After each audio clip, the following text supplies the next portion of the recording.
Welcome back to another episode of the Higher Level Podcast. So this is the last episode of 2019. The year is ending. Can't believe it's nearly Christmas already. Scary. Getting close. I know it's been a quick year. And fortunately, we just come off the back of UFC 245. I was thinking through the year with UFC 245, I thought it was, unless my memory's playing tricks on me, I think that was potentially the best card overall of the year. Can you think of any that might have surpassed it, just in terms of how many good fights there were on it and basically the big fights delivering as well? Was it 3 title fights? 3 title fights, aye. 3 title fights. 1 title changing hands, 2 titles staying where they are. It was a great card. Can you think there was any other cards that were better in the UFC? That is. No, this year I think they've ended the year on a high with that card. I'm trying to think. It's always hard to remember.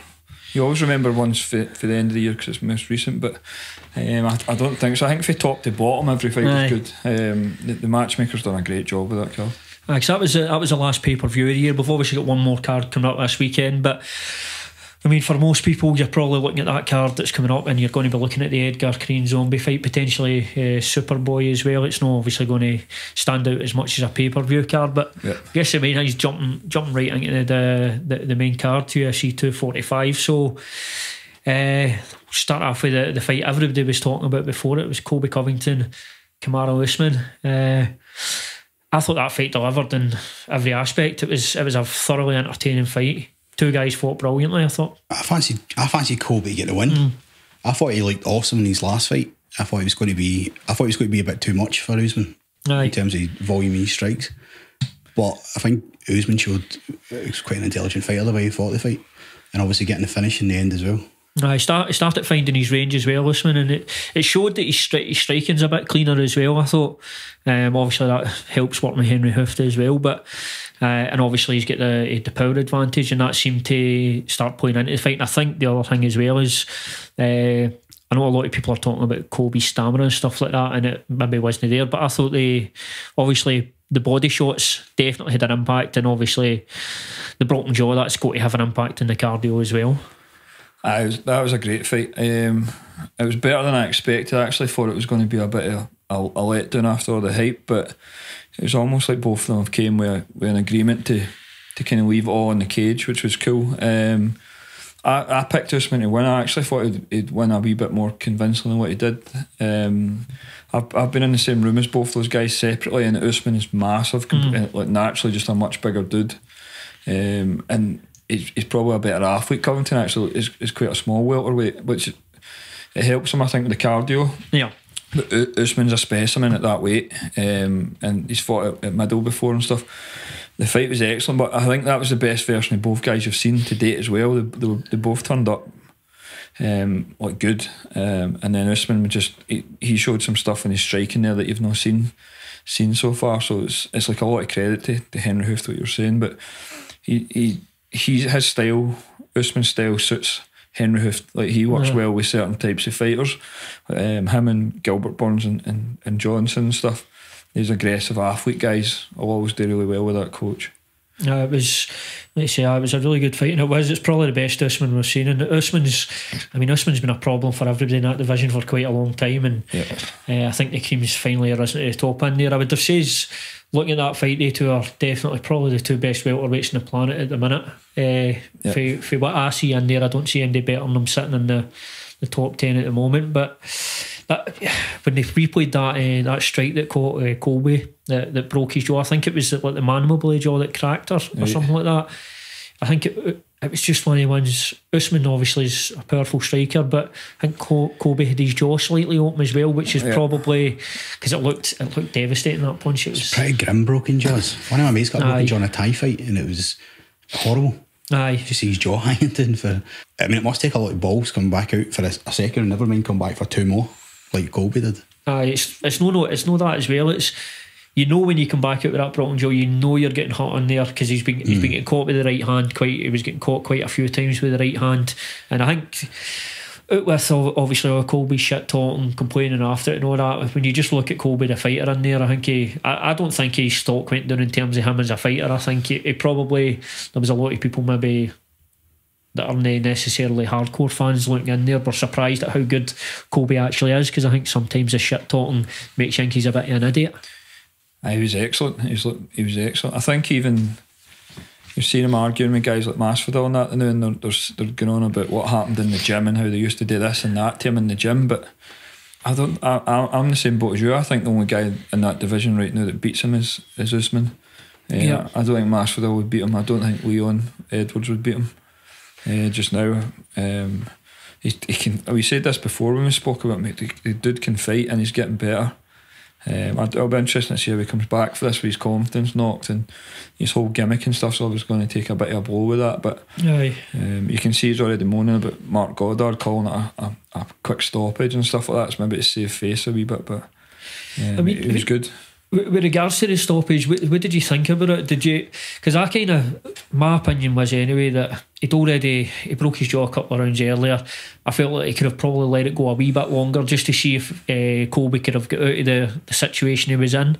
Because getting into that, I don't know how you were scoring it. I had it 2 rounds to 2 getting into the 5th. Yeah, it was close, man. It was close. I think the stoppage was fair, to be honest. I think I would rather see an early stoppage than a late one. And it's the damage he took over. Even the rounds he was winning, he was still getting damaged. And Goddard, I think, is probably the best ref in the game, to be honest. I hold him in quite high regards. And he's closer to it than us watching it. And he's seeing stuff and he's probably feeling stuff being run about it. But I thought the stoppage was fair enough. I think you don't want to see the guy taking any more damage than what he was taking. Like you can see he's got a cut in his face, he's bleeding out his mouth, and it was going to go to Usman anyway. I had it similar to you. I think I had it 2-2 and Usman was dominating that round, so that was probably going to be a 10-8 round. I think the official scores, one guy had Covington 3-1, one guy had a draw and one guy had Usman 3-1. So regardless of how that went, if he got a 10-8 last round, he was going to win on points anyway. It's just one of the things you see online, and looking back I thought could he have left it a wee bit longer, but I guess that's just opinions, isn't it? I think that's the benefit of the doubt. It's easy for folk to sit and watch it and say you should have stopped it quicker, but when you see somebody who's in really bad shape, being knocked down twice already in that round, and then he's taking shots, I mean, albeit it didn't look like big shots at the end and it might have been a quick stoppage, but he's only got a second to make that decision. Well, I think the main thing is nobody watching that fight lost. I think all the fans got their money worth every day tuned into that fight. It was a great fight to end 2019's pay-per-views, and I think now we're probably going to see, for what I'm reading and what I'm seeing, I think they're probably going to take advantage of Masvidal's star at the moment, because he's he's definitely a bigger star than Usman at the moment, even though Usman's a champion. So I think they'll probably match Masvidal and Usman. And it's a tough night for Masvidal. I think even though he's looked great this year, he's done a lot of good things. I think like Ben Askren's and who else, Till and all that. I think Usman's a completely different. It's a different prospect to the rest of the guys. I think Usman came out today and said that he thought that Edwards was more deserving of the title than Masvidal. But if you're looking at it from a point of view, who's going to generate? Want to make it, aye. I guess it comes down to who generates more money. I mean, Leon Edwards is a great fighter. He's a UK fighter, so he would certainly get my support. But purely in terms of numbers and money, it's no close between Edwards and. Do you think that from a sporting context, Edwards is more deserving of a title shot? I think so. I think Edwards probably. He's on like an 8-fight streak or something. Edwards definitely is, if it was just looked at it as a sporting context. But if there's one thing we know, that's not what it's based on. A lot of times it's based on how popular you are, and right now we don't know how long Masvidal's popularity will last. So I think the UFC will probably try and cash in on that, and I think Usman will probably take that fight, because it will, with pay-per-view buys and stuff, it's going to generate him more money. I think it's a shame that there's no another contender, another obvious contender, because that fight between Edwards and Masvidal was still a big fight. Yep. Given all the stuff that's happened before, so you could easily get a number one contender at that fight. Edwards is shouting for the Woodley fight now. I think he's asking for Woodley. Yeah, and I mean, I don't know. It depends how Colby holds up, but I think we're more likely to see, depending how long Colby's out, I think the Colby Woodley fight is one that's more likely to fight. I know this is shit for Leon Edwards, but I think you're more likely to see the Colby Woodley fight just because there's that history and stuff like that there. Has Woodley fought since he lost the title? But no, Woodley hasn't he? He's been made a rap album and he works for Fox and stuff. So he's been doing a lot of stuff out with fighting. I've not heard his rap album. I've not heard Great Things, but I've not heard the album. So he's probably down the pecking order at this point, even given he's a former champion as well. I think what they might look at is, again, just an opinion. I think they might look at trying to get Colby and Woodley in together, probably Usman and Masvidal, and then you'll see how it shakes out after that. How long's he talking out with a broken jaw? It'll be months. He'll have a suspension for the medical team. It'll be like 120 days or something. Well, I don't think it's a completely shattered. It's a fracture maybe or something. I think it's a fracture in the mandible. Whereabouts the mandible's at round about here? See all mankind, man will call it. The mandible. So he'll be out for a time anyway. But like Woodley's not fought in a while anyway, so they'll probably be in. Depends how busy Usman wants to stay and stuff. He'd be better. He'd be better staying active, I think, just to keep building his record. And I think something that'd be good for them, the boys, would be, because there's a bunch of Nigerian guys doing really well now. There's him, Adesanya's got Nigerian heritage, and then there's a featherweight guys at Sadiq. They should put on a show over there in Africa. Like big in Ghana as even well. if they put it in South Africa, it'd be massive. We've obviously got experience with EFC there, and there's some Nigerian boys there and stuff. But they've got Francis there as well. They've got a massive potential market there. You can see they seem to be throwing all their chips in the kind of Asian market, and they want to expand in China and target that. But that African market there is there to be taken advantage of. See, I would say that's probably a smarter market to go into, because ONE AFC are so prevalent in Asia. You probably get maybe a shot. I mean, AFC are a great promotion, but if the UFC comes in, they're going to do obviously really good numbers there. But I guess we'll see. But it's mad how you get that. You just get like pockets of the world right now. It's obviously Nigeria in that area. You've got so many guys just rising up at a similar time. Even Oceania, guys like the New Zealand guys are doing brilliant. That's 2 world champions out. Same gym. That gym, it's City Kickboxing. City Kickboxing. You've got Dan Hooker looking good as well. We'll obviously, I guess we can go to that right next. That leads us into Max Holloway, Volkanovski. Again, another really good fight. Really interesting fight. Obviously, Max Holloway's been so dominant at 145, but we know he went up and took that loss to Dustin at 155. What was your thoughts on Max's performance, and do you think it was just Volkanovski's team got a really good game plan together? I thought Max was good. I don't think it was the same Max Holloway you've seen fighting Aldo. I think he's starting to show some signs of wear and tear after the Aldo fights and then the Poirier fight. I thought I would lean more to give him credit to Volkanovski, but I thought he was brilliant. He was absolutely brilliant. He showed stuff in that fight again, similar to Usman and Kobe, that you've not seen. And he came out and he was so disciplined with his game plan as well. He just kept it super basic, never got flustered, and he pretty much took away Max Holloway's best weapons and left him try to fight him with kind of a reduced arsenal, which was clever. I thought Volkanovski was excellent. I've liked watching him for a while, but I was always as a kind of guy who boxed into wrestling, got to take down against the fence, and he'd vicious kind of top game ground and pound. And then the one you've seen there, where he's just pretty much out kickboxed Max Holloway, who was known as kickboxer. But Holloway looked restricted. He's not kicking too much. He's not wrestling. It looks like you just need to really prepare for a boxer who switch hits. And Volkanovski kicked his legs to bits, which made the switching and some of his exits when he's done punching. He normally comes out on funny angles, Max Holloway.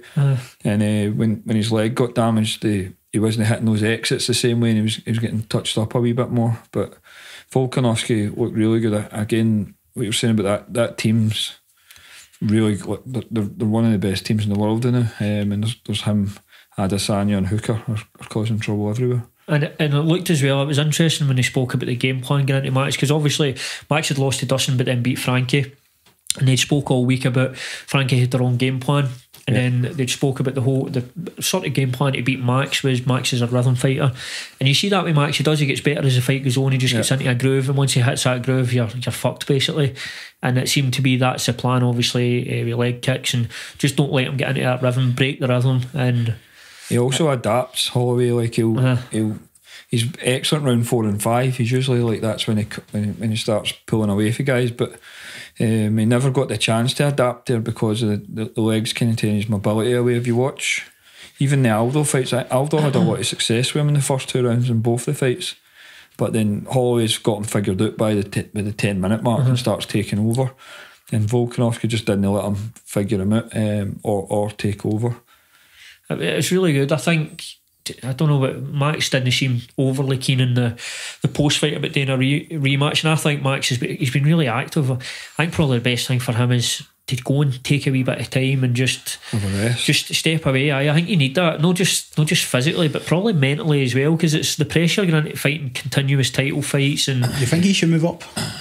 I heard an interesting point. I know a lot of people say he moved up, fought Dustin, and obviously the power, but I think going into that Dustin fight as well, it didn't really give his body time to actually physically acclimatise to moving up, because there's a lot of stuff involved with moving up a weight class. Just because you're big doesn't mean you're going to naturally jump up. You need to. And it should take a while. It should take a wee while to let your body adapt. You think that's potentially what they may look at? He may look at going away, know what to make the cut anywhere. He is big enough for 155. He just needs to probably put a bit more on his frame and but do it the right way, I guess. It still caused problems up there. I think so. That division's better as well. There's bigger fights from there. Yep. I think eventually, well, he's still, like you said, he's still only 28, so it's a natural progression for him to go up. But I think he could do all right up there. Yeah, I do. I think obviously he is a world class fighter. There's no two ways about that. He's still, for me, he's the best featherweight we've seen in terms of over his title reign. It's obviously just Volkanovski's time now. So another interesting thing, Volkanovski won the belt, and obviously we've seen Frankie Edgar, who was cutting to 135. He's now back fighting at 145. Do you think we might see Frankie actually fight the Korean Zombie if he gets a win and stay at 145 now that there's potentially a route back to the belt? I don't think he beats the Korean Zombie. No, I don't think so, man. If he does, Volkanovski's a terrible fight for him as well, because he's a specimen, him as well. He's like we're talking about Usman. He's strong at the weight. He's fast. He's super disciplined. I don't think Frankie will ever hold the belt again. To be honest, I think he's on the kind of back nine of his career, and I couldn't see him beating Cejudo. I don't think he'd beat Volkanovski, and obviously he's not want to mess about anywhere at 55 again. Well, definitely not. I'm slightly off topic, but do you think he's? I feel like Frankie's definitely a bantamweight. Yeah, you're like 100% a bantamweight. I think he's, for what he's done in his career, for his size and the division he's fought in, 155 is a changed division for when Frankie was a champion. Do you feel he's just left it too long to make that switch to 135? I think time's just got away from him. He should have been maybe advised to do that earlier, but he was always that guy who, I'm not cutting, he's always that, I don't cut weight, I'm fast at the weight and I'm doing it for the little guys type of thing, but he's took a lot of damage because of that strategy. Is there a potential argument though that because he hasn't cut the weight over the years, that's obviously he's took damage in fights, but there's damage that you don't see, and weight cutting definitely affects guys going forward. It's potentially no cutting the weight over the years. Do you think that maybe adds a wee bit of longevity on? I think these guys are only fighting twice a year. The weight cut's not that big a deal. I think if they were more active, like what we're talking about with Max Holloway, then that's the difference when you're not letting your body recuperate after the fight. But if you're only fighting twice a year, it just shouldn't be too bad, unless it's like severe, like really severe. Even like when McGregor was at his busiest, coming down to 145 all the time, and he always looked excellent on the fight. But I think eventually, if you're fighting 4 or 5 times a year, that's when it catches up with you. I guess as well, it's what you're doing in between fights as well. It's the Ricky Hatton thing, isn't it? You go for your fight weight, and then the next thing you're unnoticeable because you put on 4 stone or something. Was it Ricky Fatton and Ricky Hatton? It's not good that these professional guys need to be like, they can go up in weight and stuff, but they shouldn't be neglecting stuff to an extent where it's damaging themselves. Think in MMA these days we're seeing less and less of that, less than we used to like 5, 6, 7 years ago.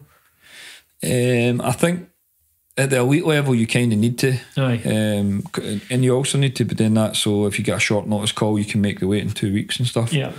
But I think you're still getting the guys who will go and have the fight, and then they'll have the week of blowing it, just eating whatever they want, and they just walk about like fat or much heavier, and they like that. They like to know that they're big at the weight and stuff. But I try and get our guys to be professional out with the fight prep and stuff. It's not like it's not an 8-week diet. It should just be a lifestyle here. Like you can have a blowout when, like, at the weekend or like a cheat day and stuff like that. But it's that taxing your body with putting all that crap in it and then having to lose it, and then they end up where they're not really prepping for fights anymore. They're prepping for the scales. It's all about, I need to get to this weight, and you know, but we need to look at these techniques, we need to look at this strategy and this opponent. So if they can if they make the scales easier, then they can focus more on the actual fight, which is good. So when you're is it more then when you're entering into a fight camp, you're already getting into the camp physically fit, and that's not something you need to worry about. Then everything can be specific to the fight technique and stuff. Then it's easier that way. It's easier that way, especially once you start dealing with guys they've maybe had 5 to 10 pro fights, and the way up it's a bit different because you're fighting guys. The opponent's not. You don't have as much information on a lot of these opponents, so it's a wee bit different. But if you can get them coming into camp in shape with their weight in check, it makes the coach's job much easier. Everything can be tailored towards that 15 minutes against that guy. So that should be the way what most guys do. We've tried to get our amateur guys nailing that early, so it's not a change. Like Sean Clancy's doing it now. He's just turned 17. It has to be a lifestyle for them.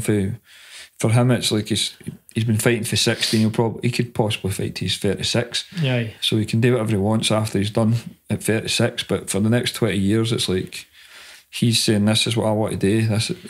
And you're like, "Well, this is what you're going to have to do outside the gym." And he's already naming jiu-jitsu finishes and stuff like that. So it's not a bad thing. So he finished his fight. What was it? With hurdy-gurdy? Hurdy-gurdy.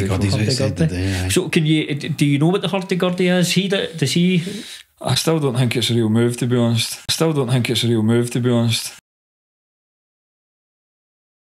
Right. It's a rear naked choke with arm. It's like a reverse arm triangle. An arm triangle for the back. Now, I think if you've got Sean's got an exceptional squeeze, so when he gets something like that and he squeezes it, it's tight, and it gets a bit cranky and stuff. Now he taps people weight in the gym all the time, but I was still a wee bit. I'm not sure if that's a real move. Sometimes you get a move that's just a strong guy's move, so it might be that. But he won his last fight with it, so apparently it's a real move. But you'll not be adding it to the curriculum then? I couldn't even begin to show it. Never mind. So this is a Sean Clancy special, and only he's going to be doing. Hurdy-gurdy seminars. And obviously we had a third title fight on the card. 135, 145 pound champion Amanda Nunes fighting Jeraine Durandame. This is a fight that they were running back. Obviously the first fight Amanda Nunes won relatively convincingly. No doubt Jermaine's obviously she's improved dramatically since that fight in terms of her ground game and stuff like that. Any surprises for you in that fight, or do you think Amanda played it smart and done exactly what she had to win there? The biggest surprise was Jermaine's wrestling was absolutely terrible, absolutely rubbish. I don't know how you can be at that level in the UFC and not attempt to stop takedowns. Her kickboxing looked better than it's ever in the UFC. She had Amanda hurt a couple of times, but Amanda's in that camp are smarter. They had that success in the first round. When you get that takedown and you feel like they've got nothing for me on the ground, and everybody will comment, well, she chucked up a triangle, but that was nowhere near. She chucked her legs up over her shoulder. When you get that feeling on the ground, you're just going to go back there. That's she felt so comfortable on top of her, dominator and having their own way. All she needs to do is the coaches are just going to say, get yourself back there, you're fine, and it bypasses any of the risk, maybe getting a knee to the face or an elbow cutting you or a high kick landing. So she done her job, like put her where she's least comfortable and just keep her there, and she done it. She nailed it. Don't get up kicked. I watched the up kick. She was trying to walk through them almost at one point, wasn't she? Jermaine's striking was excellent, but anybody knows her striking's excellent. She's a multiple times world Thai boxing champion. Right. She fought a man under boxing rules before and beat him. Yeah. And what did impress me about her was she never broke. She kept trying to fight with up kicks, and then she threw up that triangle, but she was in the bad position and she just kept going. She must have had a thought in the back of her head thinking, at the end of this round, they'll stand me back up and I've got that chance to catch her again. But her defensive wrestling was poor. But the rounds just starts because it was a few times that I think there was one Jermaine threw a punch, Amanda come under, right under, and as soon as the takedown hit, you knew that was round was done. Aye. It was, and the thing is, I seen a few folk complaining about the fight, but when Amanda was on the feet, you watched it there and you thought, right, the longer this is on the feet, this is starting to get really, really ropey for Amanda. On the feet, Aye, and obviously that's where Jermaine shines. I mean, for your background moving into MMA, was it then? Do you look at our corner and think, or our coaches think, why you know at least working on sprawls and stuff like that? And you'd think at that level you need to be like we have a program in here. It's like an MMA 101 program. It's like a list of things you need to know to compete at amateur level. Never mind like world UFC title fights, and takedown defence is going to be on that list. Yeah. And the first thing you do with an accomplished striker like that is, and you've seen it multiple times, you teach them takedown defence and submission defence and how to get back to their feet. And then over time you add the rest of it. You can teach them offensive wrestling and positional work for the top and whatever else. But her takedown defence looked like she just never had a clue. It's like she maybe there was no layers to it. So Amanda would shoot and she would maybe try and sprawl, but then she wouldn't stop the trip, or she wouldn't stop the single leg. She wouldn't chain her takedown defence, which that's all she really needs to do. When the big thing I done with Joanne when I coached her, she was going into this as like a British, European, world Thai boxing champion before she had an MMA fight, and all we'd done was 6 months of takedown defence. So it was sprawling, framing on the head, getting your hips back, and then she started fighting MMA. Well, we're still going through this process, and nobody took her down until she got to Invicta. And it was the Finnish girl, Katja, who's European ranked #1, and she was like a purple belt in jiu-jitsu, won ADCC and stuff. She actually got her done, but Joanne framed and got back to her feet, and it was just because of this process of taking this elite level striker and adding takedown defence so that you can employ this elite level striking. And it looked like Jermaine's not done that, which is it's daft. It's just right. Like, it doesn't make any sense. Do you think that sort of happens as well because I don't mean to be like shit on the female division or anything like that. It's just because it's a female division. It's not as deep as the male divisions. It has been obviously 135 it's been around for a while. It was the first division in the UFC. Yeah, but we're seeing it's still the female divisions, especially 135 and especially above 135. They're not quite as deep as the lower weight classes, 125s and stuff like that. 15's good. Yeah. Like some of the girls in there are good, but even still the general level, it's about 15 years behind the male level. Yeah, it's just, I think the other thing as well for Amanda Nunes is what's next for her? What else is there, do you think, for her? Do you see currently right now in the 135 division, do you see any challenges out with the girl she's already beaten? Nah, she's very dominant there. The only thing that maybe happen would be if Shevchenko goes back up. Maybe if she has a couple more wins and then goes back up, because she's just a bit wiped out of that division as well. So the two fights were pretty close, the last two fights they two had. Oh aye, they were really close. Tight fights. Again, Shevchenko's very, very slick on the feet. But she has the stuff that Jermaine doesn't have. She's got a ground game. She's got takedown defense. She'll be getting better as well. Yeah. Sometimes you get two folk who fight really close fights, then one goes that way and one either stays the same or goes backwards, but the two of them have just went skyrocketed since the fights. The good thing as well, Shevchenko's a champion in another division. She's obviously active, so she's fighting the best girls that are available at that division. So you would expect that each fight, each training camp, Shevchenko's grown as a martial artist as well. So it's definitely a fight I think they could make again. Even though Shevchenko's down 2-0 against Amanda. The fights have been that close that you can definitely argue for a third one. Yeah, there's not a lot of options either. There's no really anybody standing out at Invicta to come over and stuff now or anywhere else either. The best females are already in the UFC, so what you're seeing now is what you've got. And there's not a lot there left for her. Do you think as well, especially obviously with the female divisions in MMA, you're going to see the best talent, you're going to see the deepest divisions are going to be the lower weight classes. Like you're saying 115, when these divisions open up 150. So what have we got? Have they got a 10? They've not got 105s in Invicta, isn't it? Aye, they've got 105 atomweight in Invicta, which there's a lot of good Japanese girls in that weight. Michelle Waterston was the Invicta champion at that weight. Yep.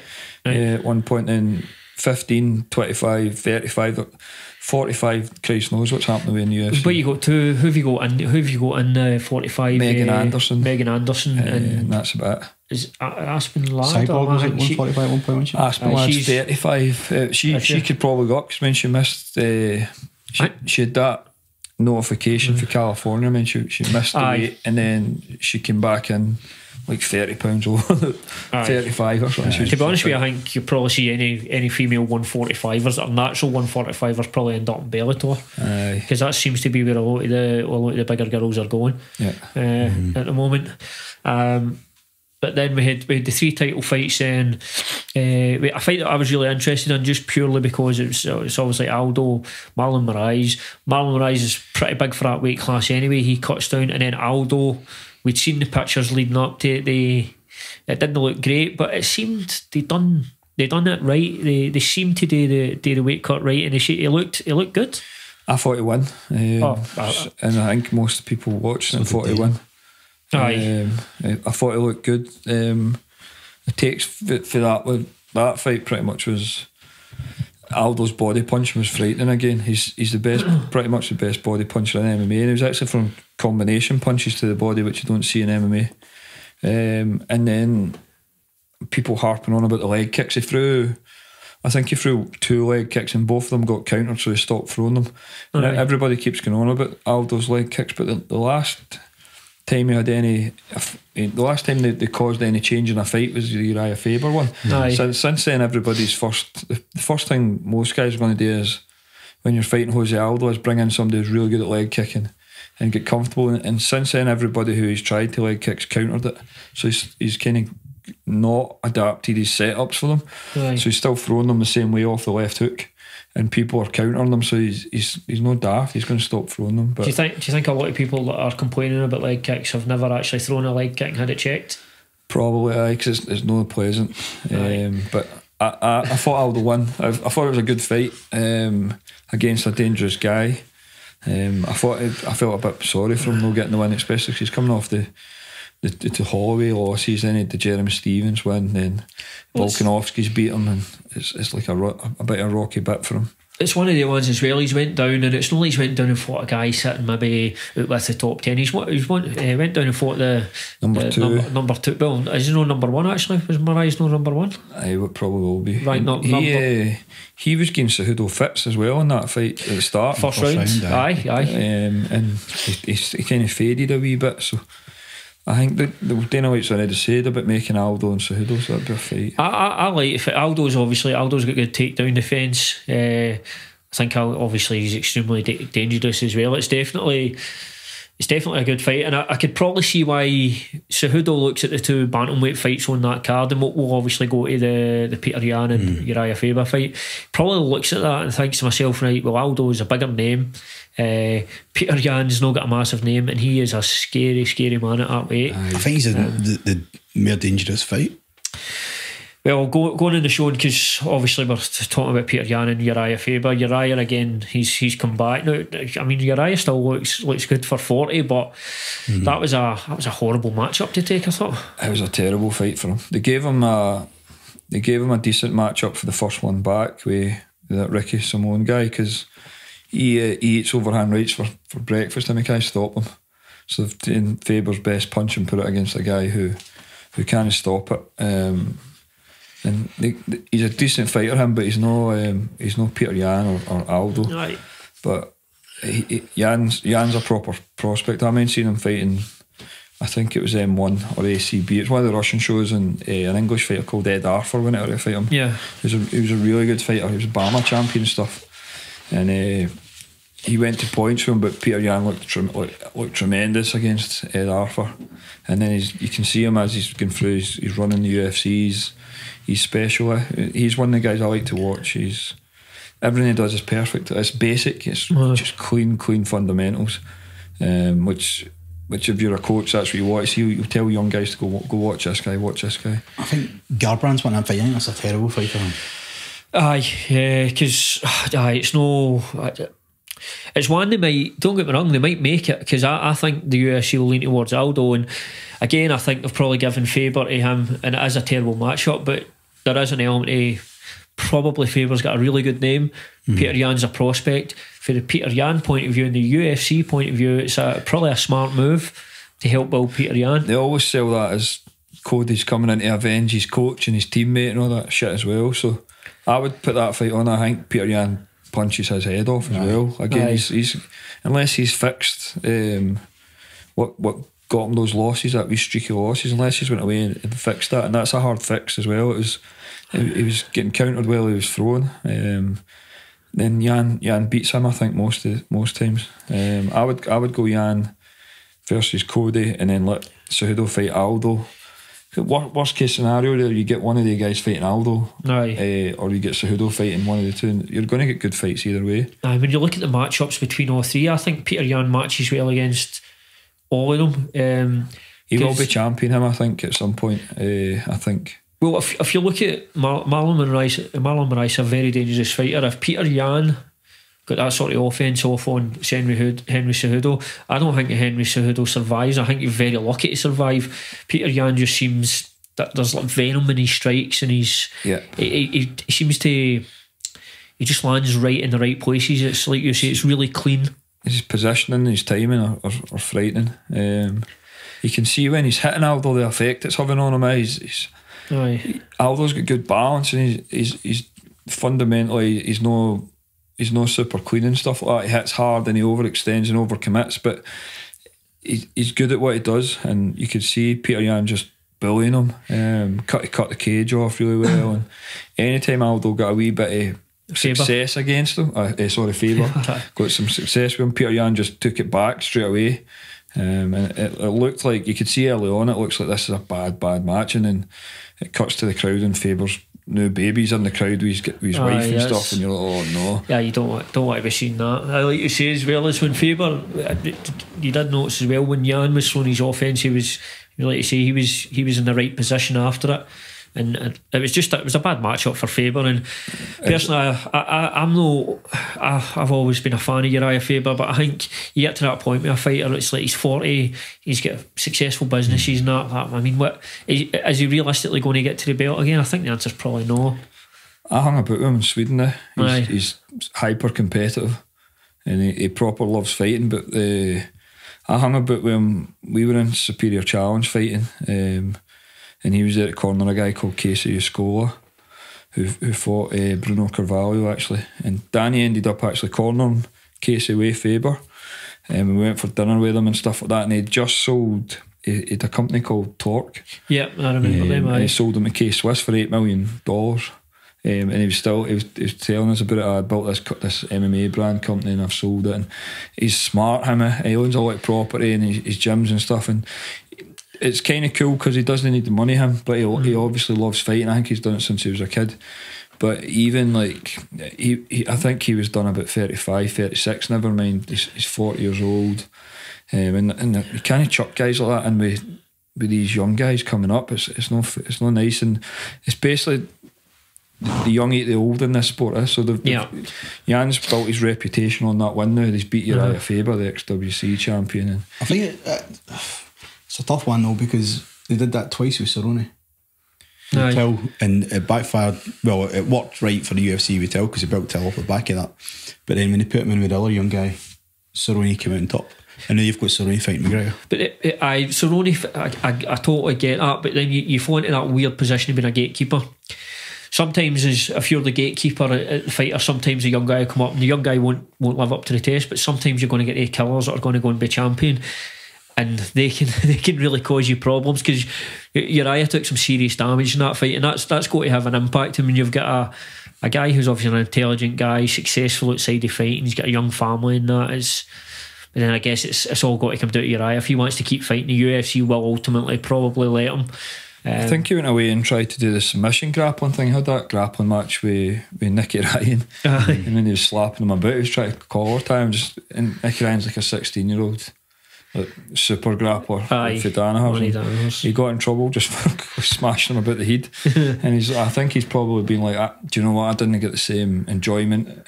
And this happens with MMA guys. They think about, I'll transition into grappling, but it's not the same. There's no that element of danger to it, and it's not a real fight really. So it's not like a competitive outlet for somebody like him who's been. He's been like at the highest level of sport, fought for the UFC title. He's a main event guy. He's a guy that built the lower divisions, isn't he? He was the man. Like back at WC, he was the guy. Is there an element of never having that UFC belt? Do you think it probably haunts him? I think definitely, because he'll see guys that he's maybe even, I couldn't off the top of my head kind of name them, but guys he's probably beat. Have them. He's probably seen Cody Garbrandt, who he can hang with and train and have the belt. So that'll definitely be there. But if the sport's always going to have guys like that, like there used to be arguments in K1 that it'd be like, who's the best guy to never have won the K1 title? And it was Jerome Lobana. He's this big French kickboxer. He's absolutely tremendous.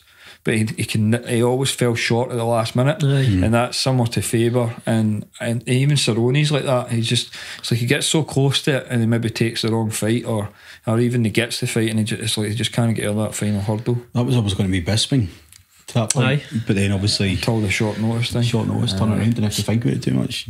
Sometimes things just fall in your favour. I mean, Bisping obviously was a guy that was notorious for, when he's got time to think about it, overtraining himself. Overtraining. There's obviously short notice thing was a blessing in disguise, and Luke Rockhold at that time, he was going on about self-help books. No, fuck knows what he was talking about. That was the funny thing with Bisping. I know this has gone back a few years back, but two things that he took a chance that was given to him, but he was also criticised for years for not having one punch knockout power.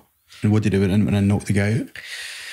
So sometimes you just surprising, just all the stars aligning. They just, I think that's, you've got to credit his coach as well. I mean, he obviously saw something in Rockhold where he's constantly dropping that hand, and what was it Bisping called it, left hook Larry. And sometimes you just your punch doesn't need to be loaded with power. It just hits that right spot. It's the same shot he got in trouble with Yoel Romero, and then Belford as well. It's the left hand over the top of his lead.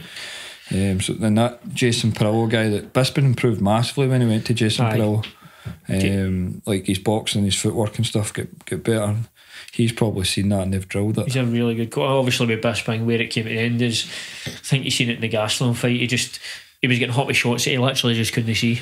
He also had that GSP fight like less than a month before that fight, so he shouldn't have really been fighting. It was the same sort of thing though. It was the right hands, wasn't it? He was getting caught with right hands, and I think he just couldn't. I don't know if at that point he had the glass eye, or if his vision was that bad you couldn't see him, and it's just a complete badass fight with one eye, win the world title. But only British guy to ever hold a UFC belt, so we're proud of him.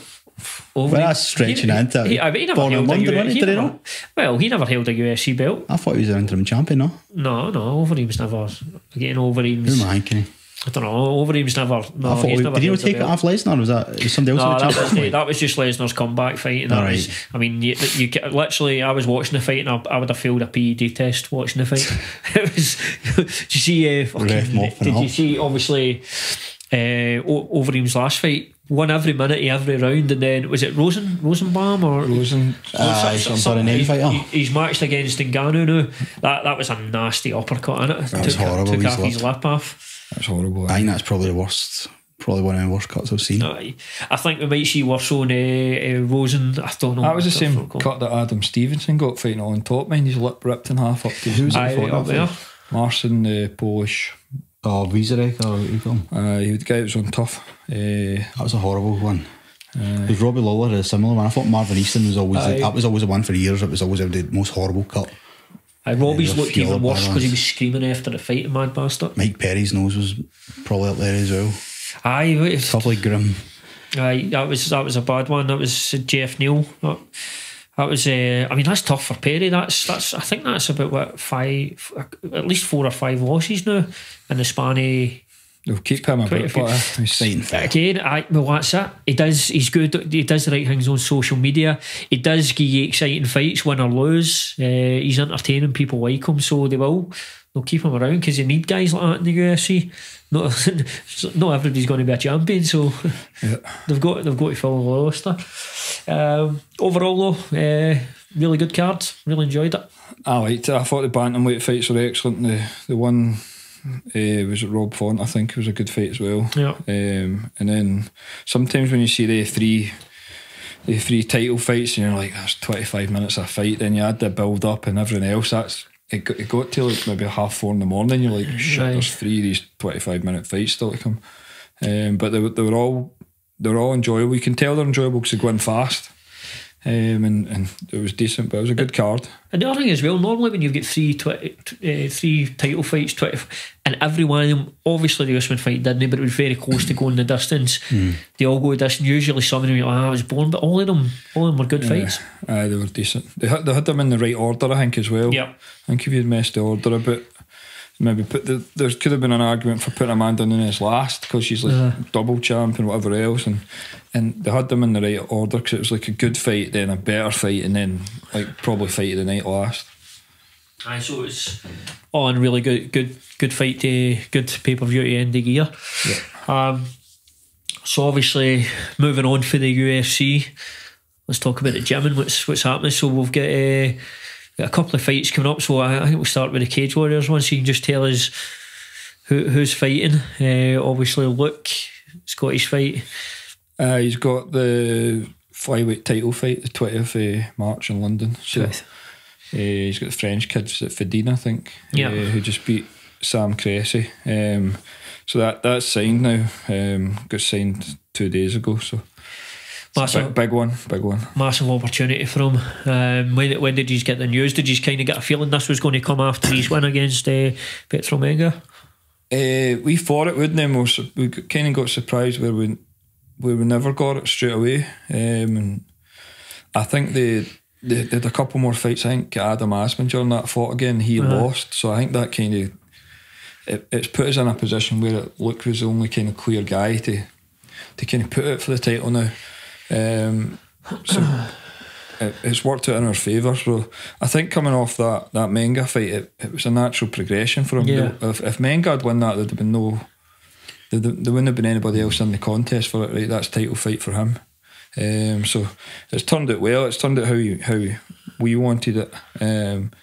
He'll be ready for that fight by March as well. Like you've seen improvements in him for Conor Hignett to Menga, and March I think we'll get 13 weeks to prep. So is that a case, you obviously get the holidays and stuff, just tell Luke to enjoy the holidays, maybe not too much, and then it's a case of get to business and prepare for. Have you looked at Fedine much? I've seen him fight Sam. He's a good fighter. There's a lot of guys in our gym who can replicate him, but which is always a strength for us. Yeah. So it'll be a good challenge. You don't really get bad fighters coming out of France now. The strength over there is massive. Like similar to what we're saying about the Nigerian guys I knew, and then the City kickboxing guys. There's that team in France is at MMA Factory or something. Probably one of the best teams in Europe they know, and they've brought the rest of the level in France up. Yeah. So it's going to be a good fight, but it's definitely one that Luke can win. I think style wise, Luke's got some stuff that cause the kid problems. You think as well, Luke going and getting that one against Menga, who's arguably been one of, if not the top guy in Europe for a long time, that's surely going to help with Luke's confidence going forward. He's probably, do you think winning that Menga fight makes Luke believe he is one of the best, if not? I think he already fought that anyway, but I think stuff like that it's kind of justified his move up here, I think, big time, because it could have backfired and he could have went back down the road, but he's definitely grown as a martial artist being here. He's got there's kind of proof in the pudding of what he's doing right now. So he's had the Conor Hignett win, which wasn't really a close fight, and then he's took out Menga in a fashion that Menger's never been done like that before. And Menger's a good fighter. So I expect the version of him to turn up for the title fight to be better again. Yeah. We'll need to make some adjustments with the 25 minutes, and he's on a big platform there. He's on Fight Pass again. It'll be high up on the card. I think Paddy the Baddie's on it, so there's going to be eyes on that card there. But it's like another step for him to get pushing towards UFC. It's like that belt and the number of guys that go through Cage Warriors to the UFC it's not like an accident. So I guess the thing as well, when you look at the UFC's 125-pound division, if you go and ask an average somebody, a fan of that, how do you know for the 125 division, they're going to go through a lot of guys. So in terms of that division, do you think there's a quicker route getting there than there might be at a really packed division like 155? I think cause there's not as many guys there. So there's certain weight classes it's easier to get to the UFC. It's generally the lighter ones or the heavier ones. For bantamweight up to welterweight is going to be a nightmare. It comes down to the average athletes in the 4 weight classes. The divisions are all bigger. So to be the UFC level guy at that, you've got to be the best guy out of maybe 500 in Europe. Compared to, there probably isn't 500 flyweights in Europe. There's maybe 150 or something. So that helps, but he can go there. I think he's 7-1 now or something. So he goes 8-1. There's guys in the UFC with that record now. The only other way that might be easier would be going through the Ultimate Fighter and stuff, which might not even be easier. But they kind of pass. But the Cage Warriors belt is definitely a very natural progression. That's how Stevie got there. And so many other guys, they never actually even get to defend that belt. They just go straight from there to there. It's definitely been a big route for guys in Europe, probably the most prominent route for guys in Europe. Obviously there's been some guys that have done it slightly differently, like obviously Danny Henry, Paul Craig as well. They've went through different routes, but Cage Warriors seems to be the steady route for guys to go through, which is why guys are willing to take it. You can obviously get a wee bit of lesser pay in Cage Warriors, but it's a platform. That's it. I think their contracts have all got UFC releases in them as well. So it's good for Cage Warriors that guys go there. That's kind of how they've built their brand now. It's like they're always harping on about it. We've got 102 fighters who they've fought in Cage Warriors now in the UFC, and multiple champions and stuff. So it's definitely it's a kind of tried and tested pathway to get there. So massive, but all in again, massive opportunity for Luke. You're in there, you get a chance to get that belt, and I guess as well it's good for the gym as well. Getting a guy coming up here, and then obviously getting yourself into a position where he's fighting for a Cage Warriors title, which isn't an easy thing to do. There's most fighters won't, never mind reaching the UFC, you won't reach a Cage Warriors belt. So all in, it's good. It'll be all going well. It should be I think it's our 6th world title at this gym. So since I started Higher Level, it'll be, if he wins it, and it'll be the 8th world title for me as a coach. But it'll also be at Cage Warriors. We've had the bantamweight, the featherweight, and the lightweight titles. Paul and McVeigh had bantam and feather, and Stevie won the lightweight title twice. Turner fought for the featherweight one, came up short. John Quinn, who I coached at the time, fought for the welterweight one and came up short. So if Luke adds that flyweight one, it means we've had fly, bantam, feather and light. Like for me anyway, as a kind of personal achievement, which is a big deal. But it will be like if he wins it, it's the 6th world title we've had at this gym, which is a big thing. Aye, that's amazing that when you actually think about it, especially up in Scotland. Because if you think about weights up here, you're not going to get a lot of light heavyweights or even middleweights up in Scotland. I mean, a welterweight's a bit of a bit of a rarity up here. We're just a smaller statured people. Even though Luke's English, it's the same sort of thing. And obviously you've got Stevie fighting. Is that something we can discuss? Who he's going to be fighting and what's happening there. It's already out in media, so is it alright? It's not signed, but it's not actually. Right, well, if it's out there, we can sort of talk about it. So allegedly, right? This isn't guaranteed. Fuck it, we'll edit this if something happens. But obviously, Mark Casey. There's been some back and forth between Stevie and Mark. There's a wee bit of history. I don't think I'm out of place in saying they just don't like each other. Would that be fair to say?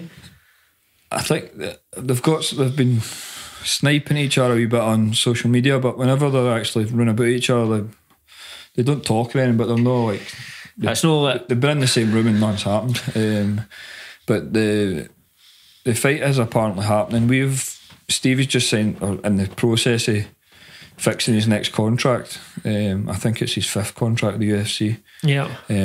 And he's coming off the back of like a massive win with the Johnson thing, so his management team's sorting a substantial bump up in pay for him, which is coming. But the fight's been offered, verbally agreed, but it's not been signed because Stevie's not had his contract. So when that comes, it will be signed. But it should be a good fight. The thing is, they're both British. Aye.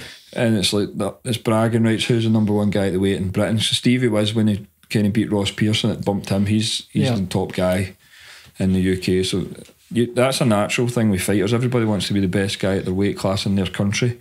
So the way we bring guys up is we'll make them the best guy at their weight class in Scotland, then Britain, then Europe. Like you're just a step at a time. So if it goes ahead and stuff, it's an interesting proposition for us to prepare for. It's good as well because it's sort of like you say, it has been one that's been bubbling away. It's one that it makes itself really. Aye, stylistically that fight. Just having a wee look because I know Mark he had a bit of a rough go there. I think I know Stevie's not been quite in this position. Mark had 3 losses in a row, so he was really, but he's pulled it back. I think he's won his last 2. Yep. Obviously Stevie coming off the big Michael Johnson win, so it's a really good fight. And I mean, in terms of just stylistically, what's your thoughts on the fight? He's an athlete. First and foremost, when you watch him, you're like, he's an athlete, and people tend to categorise these guys, which is a smart way of looking at it. I think actually when he was at American Top Team, Din Thomas talked about him.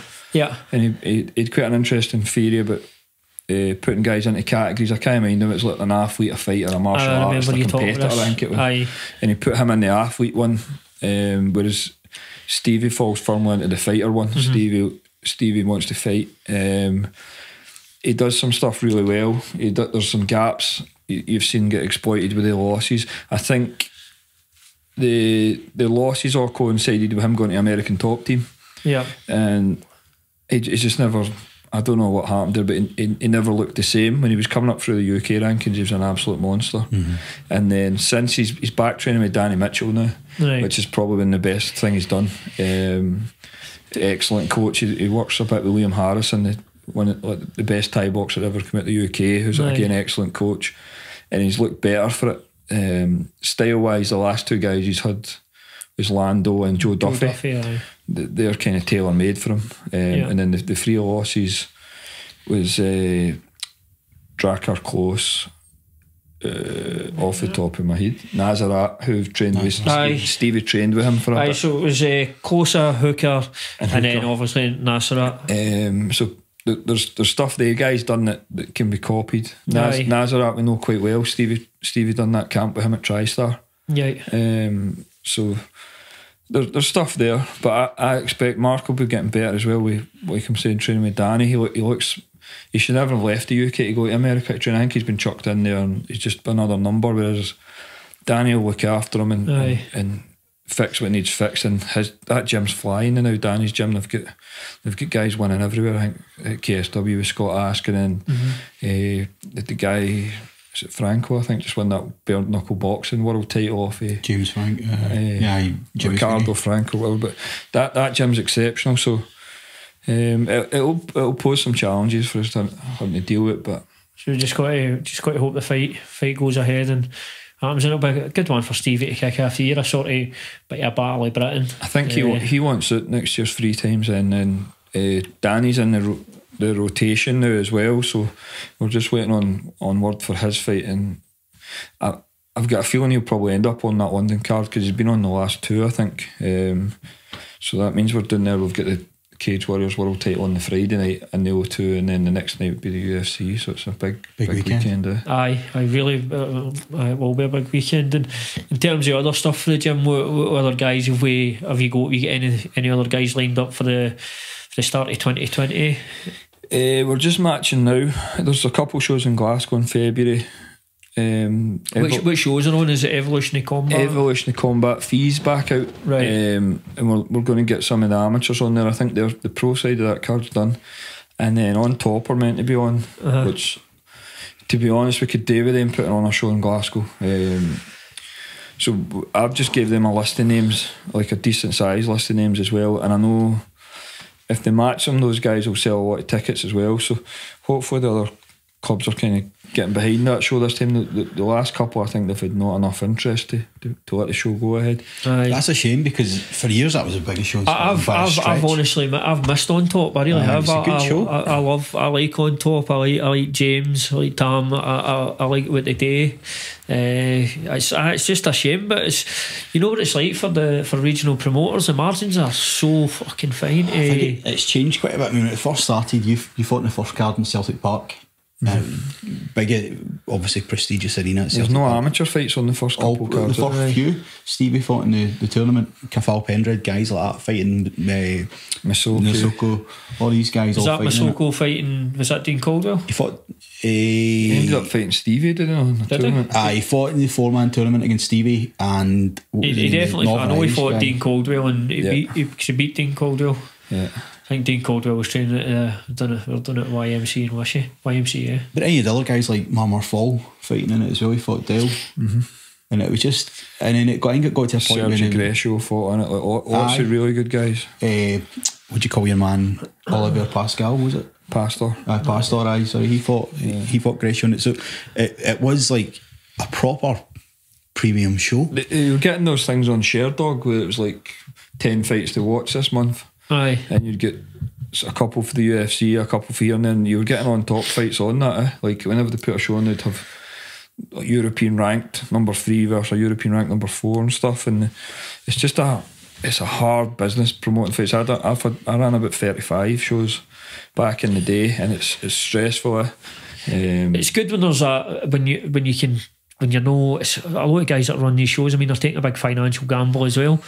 And that's no easy to do. Nah, you can only do it for so long. What we actually need, and I hope somebody from BBC Scotland watches this, get involved, man. There's plenty of people that like to see the sport there. I know there's been interest for BBC and shows and stuff like that in the past, but the show ends up having to pay for the lighting and stuff like that. If it's going to be on like an iPlayer or something like they done with Clan Wars, you end up having to pay for all the lighting, and it's too big an outlay. From a perspective, from a media perspective, from a marketing perspective, I mean, we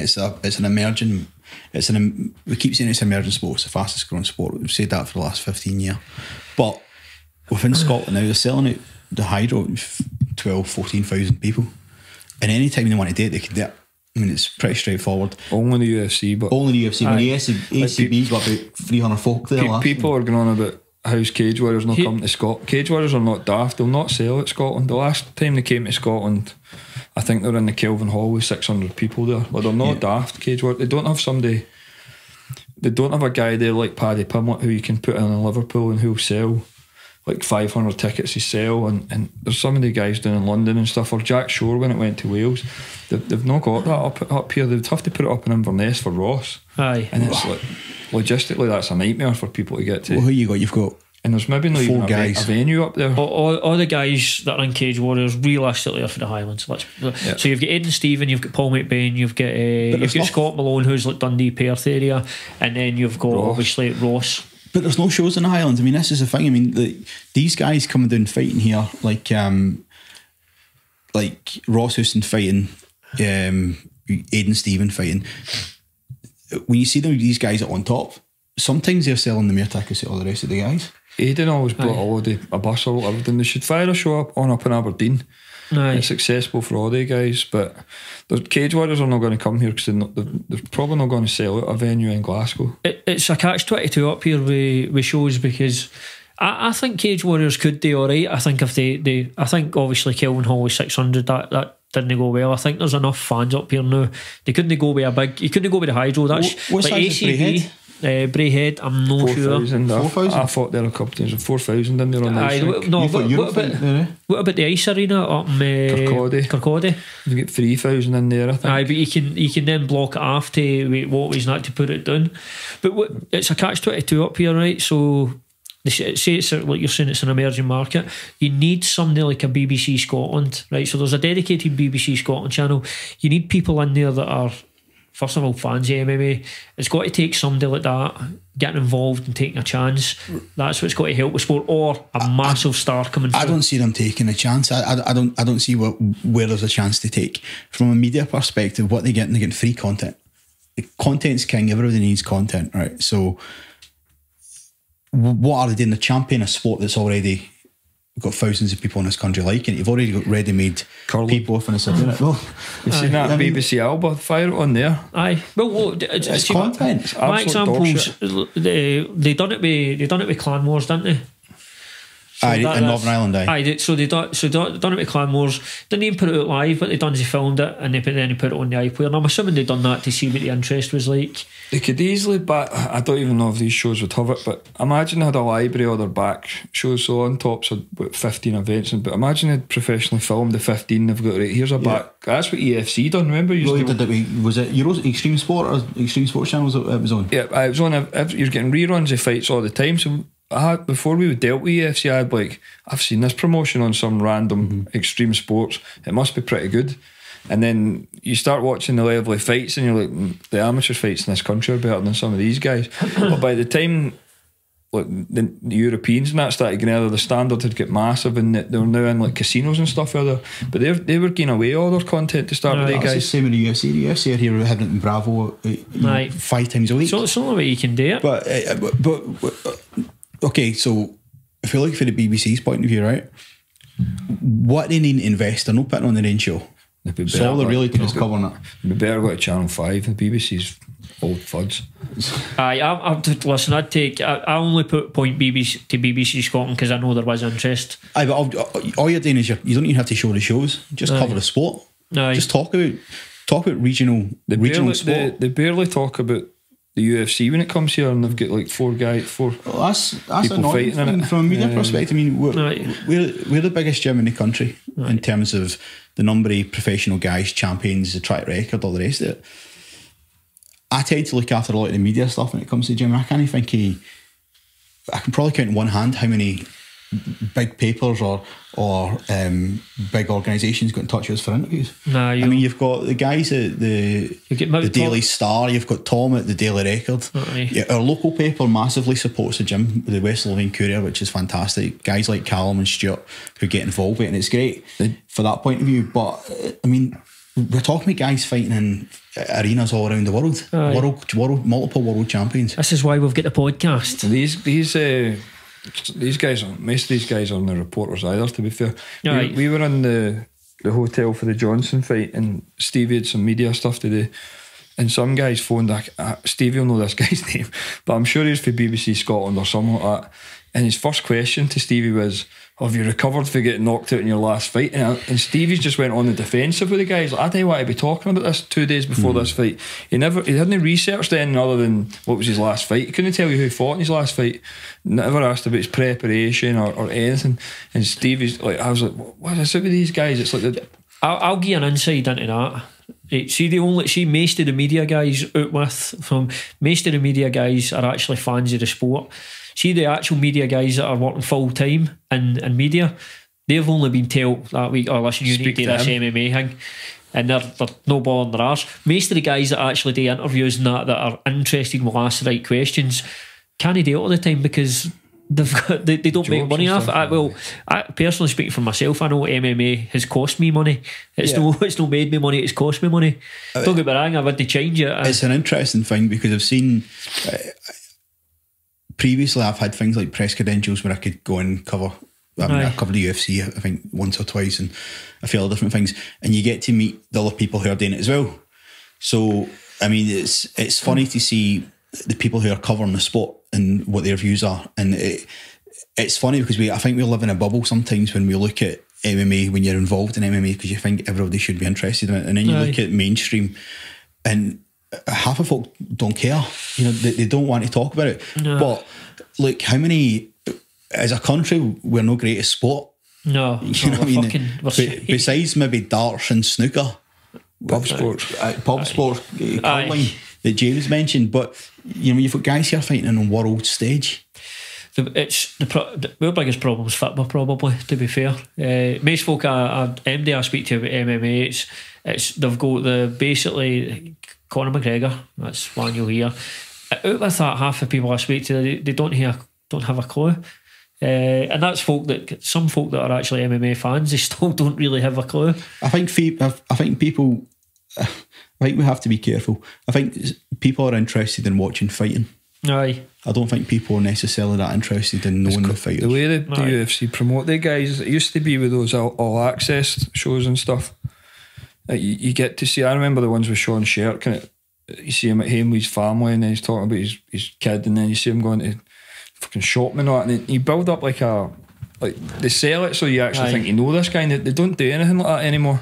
No. And this was after the sale. Once they sold the company, it's like they didn't give a shit about that stuff anymore, but they were so smart with it in the way up where they made you think, like, they made you invest in these guys to an extent where they don't anymore. And the good thing with McGregor made you invest in him himself. He never relied on the UFC. He promoted himself. He's a brand builder. He's building a brand's all about associations, and he's done it on purpose. Him for the start, he's so smart with it. But the UFC don't invest in these guys anymore. Like they always bring up the Amanda Nunes thing. They're like she's the first openly gay UFC champion. They never mention it. They're like, why would they should be mentioning that to attract this is just a normal woman. But she's fucking like the best female fighter in the world. They don't. I think they're a victim of their own success. I think too many fighters and they can't promote. It's just a change. It's moving. It's an entertainment company they've took over. They're doing it. It's just it's not the same as it was. I think if you look at footballers, right, take football as an example. People follow football teams. Aye. You probably know nothing about any of the boys who play in terms of what their personal life's like, what they've done, what they've done. You just know they play with Celtic, they play with Rangers, they play with Man United, what position they play. And when they do their interviews are bland, reading off a script. So you're not investing in their characters to a certain extent. With the UFC, it is on the onus of the guys trying to make their own character and invest their own character because they're building their own brand. Because ultimately they're selling the brand to somebody who's wanting to buy it. That's why people buy the product. With the Ultimate Fighter tryouts and stuff, they used to ask you how many Instagram followers you had, to how many Twitter followers you've got, have you got a Wikipedia page, and they wanted all that stuff so they knew they can sell you through that, or you can sell yourself through it. And they were cutting guys because they never had it, or they weren't accepting guys like this guy's got a Wikipedia page. Like, nobody knows who he is. But now it's went back to where I don't think they're even that bothered about that shit anymore. Because you're seeing some of these guys coming on, you can't find their last fight, like never mind an MMA record, you can't find a video of their last fight. Whereas before, when guys got there, you already knew them, you'd heard their name come up through the regional scenes or bits and pieces and clips. But I think when there was less shows, people were looking forward to the next fight, so they had to build that. I think now it's a factory. I think there's so many fighters, so many shows, it's just in and out. It's the problem with the mere shows as well. You've just got to be honest about it. It waters down the quality. The standards know what it was. No, it's not. It's definitely no. Like, I mean, when the UFC, let's say before all these fight nights and all that, when you were getting shows, you were looking at undercards and you're like, oh, fuck me. Now sometimes you're looking at undercards and people you're looking and going, a lot is filler. But I think also, I mean, you're looking at they'll have a couple of fights at the market and they'll sell, and the rest of that is just filler.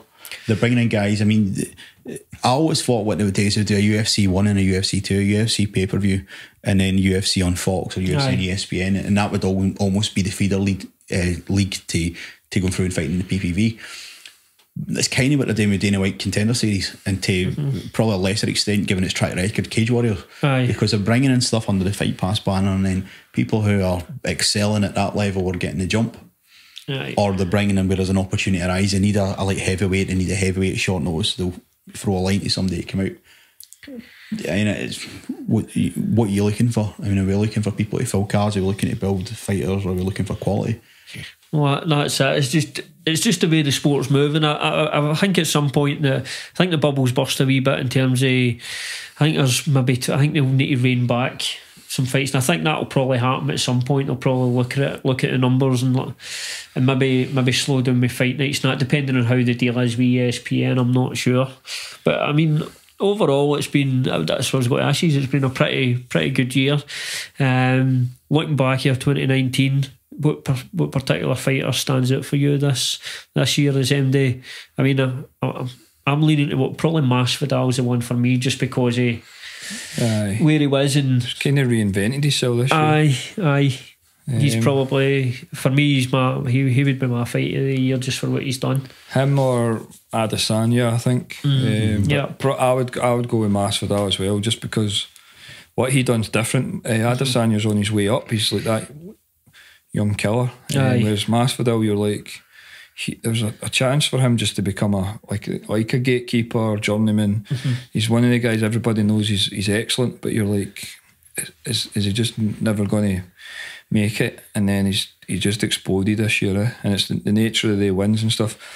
So I would go Masvidal pretty much for fight of the year as well. I think it's quite an inspiring story, the Masvidal story, the fact that he's made a change in his life, and that change in his life has resulted in this superstardom he's now had. Because before that, he was a semi-mid-card fighter. He hates that as well. I don't think he likes being a superstar. He just wants to fight. He just wants to do his work. But I think he's got an intelligent manager behind him. I think that makes a big difference sometimes. I think what it will like, the one thing about being a superstar, there's more media, there's more of that, but there's also more money. Aye, he's got kids and stuff. And that's how you. And I guess it takes me to the last question of the last show of 2019 is knockout of the year. It's got to be him on Ben Askren. It's got to be. So for me anyway, it's a Masvidal clean sweep. I mean, fastest knockout in UFC history. Vicious knockout. That was a good knockout. Clearly super necessary as well. So 3-piece and solo. Aye, it was. Well, I was going to say a good knockout of Leon Edwards, but it wasn't a knockout. It was just a. Leon took that like a champ. His knockout of Till was a good knockout as well. Aye. I think he's just been on a tear. He's a cracking year. Henry Cejudo again, cracking year as well. But obviously another one is Valentina on Katzengano.